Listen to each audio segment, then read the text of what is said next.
নমস্কার বন্ধুরা, SB academic সেন্টারে প্রত্যেকটা ছাত্রছাত্রীকে স্বাগত। তো আমি আছি এখন কিন্তু সল্টলেক সেক্টর 5 সেন্ট্রাল গভর্নমেন্টের আয়ুর্বেদিক হাসপাতালে। তো ভাবলাম যে আয়ুর্বেদিক হাসপাতালে যাচ্ছি, তো এখানে খুব সুন্দর যে ভিউটা আছে একটা ভিডিও বানিয়ে যাই।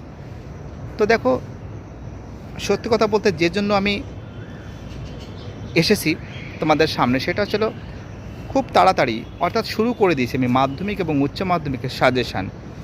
মাধ্যমিকে 2027 সালের সাজেশান, যে প্রশ্নগুলো ইম্পর্টেন্ট আছে, যেগুলো আসার চান্স খুব বেশি আছে, এবং উচ্চ মাধ্যমিক তৃতীয় সেমিস্টার 2026 যারা তৃতীয় সেমিস্টার দেবে তাদের জন্য প্রত্যেকটা সাবজেক্টের সাজেশান এবং নোটস নিয়ে আলোচনা করবে আমাদের এসবি একাডেমিক সেন্টার। তো দেখো, আজ থেকেই মোটামুটি ভিডিও কিন্তু আমরা পাবলিশ করে দেওয়া শুরু করে দিয়েছি। যেমন আদরণী গল্পটা পাবলিশ করছি, তারপরে ধর্ম, ঠিক আছে, শ্রীজাতের লেখা, এবং মাধ্যমিক হোক বা উচ্চ মাধ্যমিক হোক প্রত্যেকটা সাবজেক্ট নিয়ে এসবি একাডেমিক সেন্টার সবসময়ের জন্য আলোচনা করবে। বাই টাটা, সবাই ভালো থাকবে।